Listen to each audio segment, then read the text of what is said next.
Welcome to Captured Life. I wanna share a simple dish for today, guys. I hope you do love it. Tara! Ayun. Ang mga main ingredient dito, duck for sure or pato. Kasi yun yung main dish natin. Ayun. Pan fry it hanggang mag-golden brown siya, guys. And ayan yung isang ingredient natin, which is ginger. Tingnan pala, para ganyan yung gamitin na ginger, guys, ha. Hindi yung old na. Yung batang-bata naman, batang-bata talaga. Anyway, basta ganyan na ginger, guys, ha, yung gagamitin lang. And next nito is wine. After na golden brown, na ganyan na yung style, pwede nyo nang ilagay yung wine dyan, guys. Ayan, oh. Golden brown na siya, oh. Pwede niyang ilagay yung wine dyan, guys.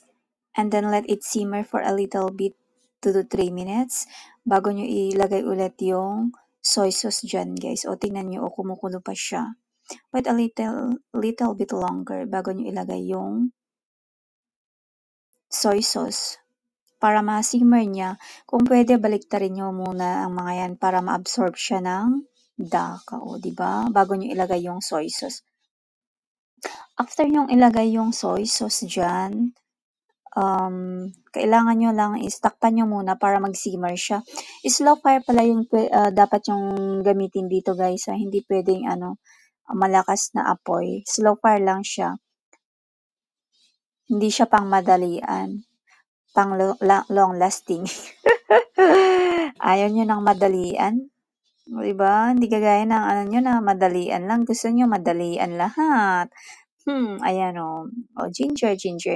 After nag-simmer na siya, guys, pwede nyo nang ilagay yung ayan, tingnan nyo. After nagganyan na, medyo absorb na siya konti yung soy sauce, medyo absorb siya ng dak or yung pato. Pwede nyo nang ilagay yung ginger dyan, guys. Pwede na yan. Then slow fire ulit. Takpan nyo ulit, I should say. Para mag-simmer lang siya hanggang maluto or lumambot na yung duck dyan or yung pato. Para din yung soy sauce at saka yung wine, ma-absorb din siya ng ginger. Ayan. Lalagay na natin yung ginger. Ayan, as you can see, nilalagay ko na dyan, guys. Hayaan nyo na lang siya dyan na mag-simmer. Basta slow fire lang siya hanggang matapos. Huwag pala kalimutang maglagay ng kaunting tubig para hindi masunog yung niluluto natin habang sinisimmer siya. O, ayun naglagay ako ng konting tubig lang. Takpan nyo ulit dyan, guys. After maglagay ng tubig, takpan nyo ulit. And then, antayin nyo na lang na lumambot siya. Check every time and then, it takes almost like 2 hours para lutuin yan, guys.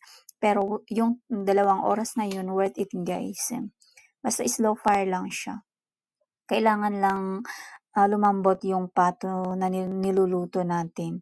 And then, totally it will absorb the soy sauce and the wine and everything in there.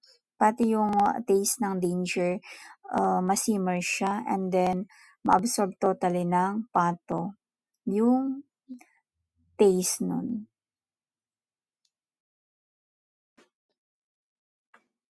At ayan na nga, guys, after some time, chinek na natin. Ilang oras din yan, ha, guys. Yan na yung outcome niya. Malapit na siyang maluto, guys, dyan. Malambot na siya, eh. Pinok ko siya ng chopstick. Malambot na siya dyan, guys. Tapos yung kulay niya, tingnan nyo, guys, nag-iba na, diba? Pati yung ginger, medyo na-absorb na rin niya yung soy sauce. So, yung kulay niya, nag-iba na rin, So, pwede na yan, guys. Malapit nang maluto. Yun. So, hanggang dito na lang, guys. Maraming thank you. Bye-bye!